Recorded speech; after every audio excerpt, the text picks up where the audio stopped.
ప్రకాష్ అన్న ఏమనా అనుకుంటేనే అన్ని ఎన్ని రీతాలను తెచ్చిండు. సరే కాదు వాక్యం చేస్తా నేను కానీ నేనేమంటున్నా అంటే ఇప్పుడు ఒక శ్వేతపత్రాన్ని కూడా విడుదల చేసింది. నా దగ్గర ఉన్నది నీటిపారుదల శ్వేతపత్రం. ఏది తెలంగాణ ప్రభుత్వం వచ్చిన తర్వాత శ్వేతపత్రం విడుదల చేసింది. ఇలా కాళేశ్వరం మీద ప్రధానమైన ఆరోపణలు ఏమున్నాయి ఇవన్నీ కూడా కాంగ్రెస్ పార్టీ విస్మరించింది. అయితే ఇవాళ సురేష్ రెడ్డి గారు మాట్లాడిన కిషన్ రెడ్డి గారు ఎందుకు స్పందించినట్టు ఆవేశంతోనే స్పందించింది. ఎందుకంటే సరే ఏం పీకేండ్రు అని ప్రకాష్ అన్నాడు. ఏం పీకేండు అంటే ప్రజలే పీకేరు మీ అధికారాన్ని, అది గుర్తుపెట్టుకోవాలి. కాళేశ్వరం ఏదైతే ఎన్నికల ముందు ప్రచారం జరిగిందో ఏటీఎం లాగా మారిందని ప్రచారం చేసింది, ఇవన్నీ కూడా ప్రజలే దానికి ప్రజాక్షేత్రంలో శిక్ష పడ్డది. ఇంకా పర్లేదు అనుకోవద్దు. ఒకటి నేనేమంటున్నా మొన్న కూడా చెప్పింది, ప్రతిసారి సురేష్ రెడ్డి గారు లాంటి వాళ్ళు స్టడీ చేసిన వాళ్ళు ఆ ప్రాంతం వాళ్ళు వారికి అన్ని అవగాహన ఉండి కూడా కేంద్ర ప్రభుత్వం ఏమని ఇచ్చిందంటే కేంద్ర ప్రభుత్వం ఒక జాతీయ ప్రాజెక్ట్ ఇవ్వాలంటే దానికి విధి విధానాలు ఉంటాయి. వారికి కూడా తెలుసు, ప్రకాశం బాగా తెలుసు.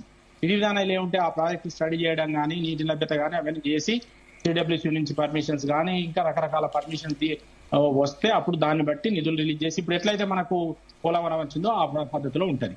కానీ ఇది రాష్ట్ర ప్రాజెక్ట్ అని చెప్పి వాళ్ళు డిక్లేర్ చేసుకొని రాష్ట్ర ప్రాజెక్ట్ నిధులు శాంక్షన్ చేసి వాళ్ళే ఎగ్జిక్యూషన్ చేసి వాళ్ళే టెక్నికల్ డిజైన్ చేసి కేవలం కేంద్రం ఇవ్వాల్సిన అనుమతుల వరకే మాత్రమే పోయి మళ్ళీ ప్రాజెక్ట్ ఫెయిల్ అయిన తర్వాత కేంద్రం ఇచ్చిందా అంటే కేంద్రం ఎందుకు ఇస్తుంది అంటే కేంద్రం ప్రాజెక్ట్ కాదు కదా. అది కేంద్రం ప్రాజెక్ట్ అయినప్పుడు కేంద్రాన్ని నిధులు అడగాలి.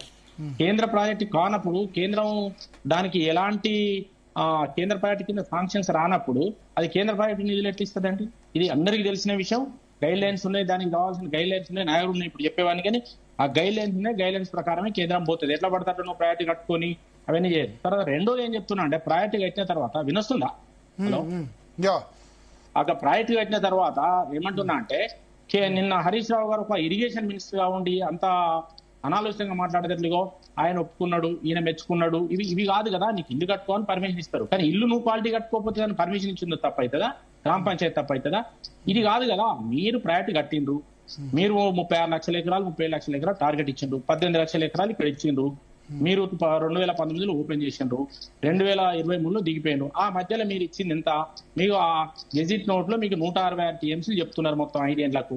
మరి ఇవి వచ్చిన కాంచి ఈ కాంగ్రెస్ ప్రభుత్వం హెచ్చులు కొట్టింది, వీళ్ళు అసలు మొత్తమే దాన్ని బండబెట్టింది కరెంటు బిల్లు వస్తాయని. ఆ రోజు వరకు టీఆర్ఎస్ ప్రభుత్వం పోయే వరకు 6,000 కోట్లు ఏది మన అక్కడ వరంగల్లో ఉన్న ఎన్పీడీసీఎల్ కు బాకీ పడ్డారు, ఆ బిల్లులు కట్టలేదు. ఈ లోపు మునిగి ట్రాన్స్ఫారాలు కాలిపోయినాయి. ఆ తర్వాత మళ్ళీ వీళ్ళు వచ్చే ముందు అవి కుంగిపోయినాయి. ఇవి అన్నిటికీ ఎవరు కారణం అండి అంటే ప్రాపర్ గా దీనికి జవాబు చెప్పరా?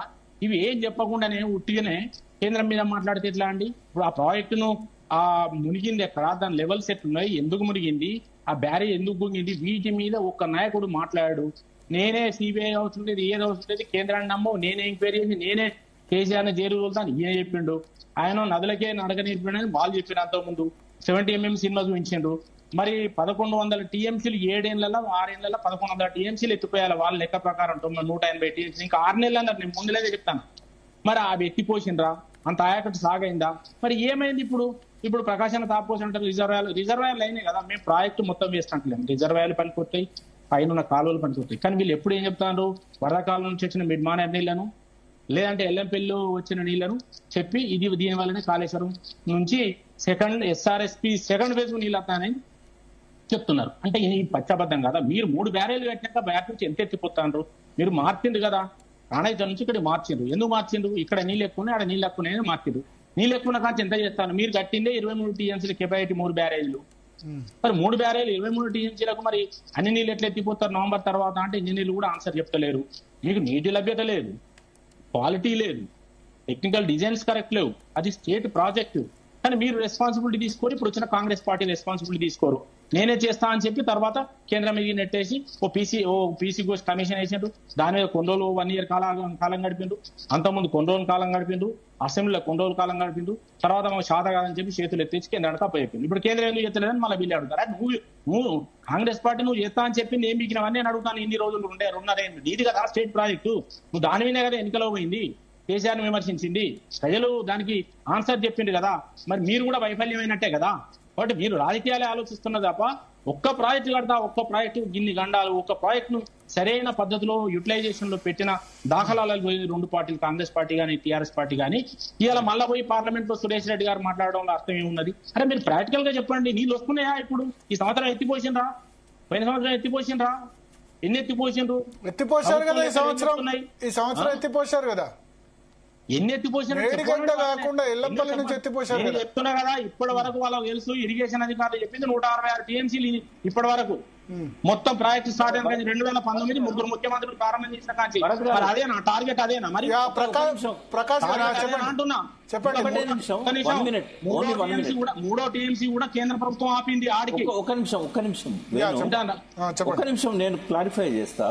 కాళేశ్వరం అనేది స్టాప్ గ్యాప్ అరేంజ్మెంట్ ఉన్న ప్రాజెక్ట్. అంటే వరద కాలువ ద్వారా నీళ్లు రానప్పుడు, ఎందుకంటే మేడిగడ్డ, అన్నారం, సుందిళ్ల కింద ఒక్క ఎకరం కూడా ఆయకట్లేదు.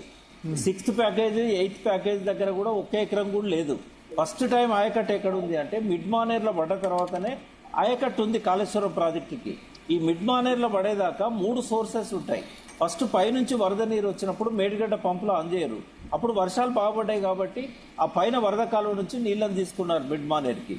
తర్వాత కడెం నుంచి మిడ్ మానేర్కు నీళ్లను తీసుకున్నారు. ఈ రెండు కూడా లేనప్పుడే మూడోసారి మాత్రమే మనము స్టాప్ గ్యాప్ అరేంజ్మెంట్ కింద ఒక భరోసా ఇవ్వడానికి, మీరు నాట్లు వేసుకోండి, పైనుంచి నీళ్లు సరిపోకపోతే మేము కింద నుంచి ఇస్తామని చెప్పి నాగార్జున సార్ లాగా, శ్రీరామ్ సాగర్ లాగా ఈ మేడిగడ్డ, అన్నారం అనేది, సుందిల్లా అనేది, కాళేశ్వరం అనేది ఒక ప్రాజెక్టు కాదది. అది నీళ్లు తక్కువ పడ్డప్పుడు సప్లిమెంట్ చేయడానికి తీసుకునే ప్రాజెక్టు. 160 టీఎంసీ అవసరం పడవచ్చు, 1 టీఎంసీ కూడా అవసరం పడకపోవచ్చు. ఇవాళ కేసీఆర్ గారు ఒకవేళ ముఖ్యమంత్రిగా ఉన్నా కూడా 2 సంవత్సరాల నుంచి కాళేశ్వరం పంపులు ఆన్ చేయాల్సిన అవసరమే రాకపోవచ్చు, ఎందుకంటే వర్షాలు బాగుపడ్డాయి కాబట్టి. ఇప్పుడు రేవంత్ రెడ్డి గారికి ఏం భయం పట్టుకుందంటే హైదరాబాద్కు మంచినీటి సమస్య, పరిశ్రమలకు తాగునీటితో పాటు పరిశ్రమలకు నీళ్ల సమస్య ఎదురుగాబోతున్నది. అందుకే ఏం చేశాడు, అక్కడక్కడ ఉన్న నీళ్ళన్నింటినీ కూడా ఇవాళ లిఫ్ట్ చేసి మల్లన సాగర్లో నింపుకున్నాడు ఆయన. ఎందుకంటే ముందు జాగ్రత్త కోసం. అంటే ఎప్పుడు కూడా మీరు చూడాల్సింది కాళేశ్వరం కింద నికర ఆయకట్టు అనేది కేవలం ఆ ఒక్క సోర్స్తో ఉండదు. కరెంటు బిల్లులు కూడా అది పంపు ఆన్ అయినప్పుడే కడతారు తప్ప మొత్తం 1100 టీఎంసీలు ఎత్తిపోయారు. రేపు ఏను చీఫ్ మినిస్టర్ అయినా కూడా ఆ మేడిగడ్డ నుంచి లిఫ్ట్ చేసేది ఇక్కడ పై నుంచి నీళ్లు రానప్పుడు మీరు అర్థం చేసుకోవట్లేదు. ఒక్క నిమిషం, మీరు కేసీఆర్ గారు మేడిగడ్డ వద్ద ప్రారంభం చేసే ముందు ప్రెస్ మీట్ పెట్టిన ప్రెస్ మీట్ సారాంశం చెప్తున్న వారు ఏమైనా రీతినా ఇవన్నీ చెప్పలే. ఆడ వరద కాలువే కానీ ఇవన్నీ చెప్పలే. మొదటి దశలో రోజుకు 2 టీఎంసీల చొప్పున 180 రోజులు 300 టీఎంసీలు ఎత్తిపోసి 36 లక్షల ఎకరాల సాగునీరు ఇస్తామని అదే అవసరం స్టేట్మెంట్. నీళ్ళు రానప్పుడు అంటే ఇప్పుడు నీళ్ళు రానప్పుడు అంటే ఎస్ఆర్ఎస్పి ప్రాజెక్టు నిండినప్పుడు నీళ్ళు ఏమవసరం? నీళ్ళు ఎప్పుడు? ఇది సెకండ్ క్రాప్ కొరకే కదా ఇది కట్టింది. మరి సెకండ్ క్రాప్ ఎంత స్టోరేజ్ ఉన్నది? నేను అడిగిన వాడికి ఇవ్వాలి చెప్తలేరు. ఇప్పుడు ఇప్పుడు మీరు వానకాలంలో కాళేశ్వరం నీళ్ళు అవసరం లేదు. వానకాలం కిందికి పోతాయి నీళ్ళు, సింపుల్, అందరికి తెలుసు. దాంట్లో ఇక మనం టెక్నికల్ సైడ్ పోకుండా ఒక నీరటి లాగా మాట్లాడు. వానకాలంలో వర్షాలు పడేటప్పుడు గోదావరి ప్రవహించేటప్పుడు ఎత్తిపోయలేం మనం, ఎందుకంటే కింది నీళ్లు పోతాయి కాబట్టి. గోదావరి బంద్ అయినాకనే ఎత్తిపోతాం. గోదావరి బంద్ అయిన తర్వాత ఇంకా నీళ్లు ప్రాజెక్టులు ఉన్న నీళ్ళే తప్ప ఇంకెక్కడ నీళ్లు ఉన్నాయి. కాబట్టి గోదావరిలో మీరు కట్టిన 3 బ్యారెల్ 23-24 టీఎంసీల నీళ్ళే. ఆ తర్వాత వచ్చేది ఒక 10-15 టీఎంసీల కంటే ఇన్ని సంవత్సరాలలో ఈ ప్రారంభించిన కానీ ఎక్కువ రాలేదని చెప్తున్నారు. దానికి కేసీఆర్ గారు మొత్తం 500 టీఎంసీ నుండి 600 టీఎంసీలు ఎత్తిపోతాం, 50 లక్షల ఎకరాలు సాగునీస్తాం అని కూడా చెప్పిండ్రు. చెప్పడమే కాకుండా 2019 జూన్ 21న మహారాష్ట్ర ఏపీ ముఖ్యమంత్రులు ప్రారంభించినప్పుడు ఇది ప్రపంచ స్థాయి సాంకేతికం, ప్రపంచంలోనే బహుళ దశల ఎత్తిపోతల పథకం, దేశానికే ప్రపంచానికి గర్వకారణం అని చెప్పిండు. ఇప్పుడు అట్లా ఉన్నదా? మరి ఆ స్టాండర్డ్స్ ఉన్నాయా? ఆ టెక్నాలజీ ఉన్నదా? మీరు నాతో కూర్చుంటే చెప్తాను నేను ఎట్లా ఉన్నది. బ్యారేలు కట్టాం, జలాశయాలు కట్టాం, ఇన్ని చూడండి వేణు. ఇది కాదు, మీరు రాకముందు తెలంగాణ అరే ఒక టనెల్ కూడా పూర్తి చేయాలి కృష్ణానది మీద. అప్పుడు మనం మాట్లాడినాము 101 లక్ష, నా దగ్గర ఎక్కున్నది. తెలంగాణ రాకముందు 1,25 లక్షల ఎకరాలు ఖరీఫ్ లో సాగవుతుంది. కావాలంటే లెక్కలు చెప్తాను, 1000 లెక్కలు ఉన్నాయి. గోదావరి మీద అప్పటికే 30 లక్షల ఎకరాలు సాగవుతున్నది. కాబట్టి నేనేమంటున్నా అంటే ఒకటి జీకే అడుగుతున్నా, నిజాయితీగా జరిగిన దాన్ని ఒప్పుకొని ముందుకు పోవాలి ఎవరైనా కానీ. కేంద్రాన్ని తిట్టడం, కేంద్రానికి సంబంధం లేని ప్రాజెక్ట్ ఇది. కేంద్ర ప్రాజెక్టు కాదు, కేంద్రం నిధులు ఇచ్చిందని మీకు చెప్పడం లేదు. కానీ నీ దగ్గర నిధులు లేనప్పుడు, ఫెయిల్ అయినప్పుడు కేంద్రాన్ని తిట్టడం, ఇవన్నీ మాట్లాడడం సరైనది కాదు.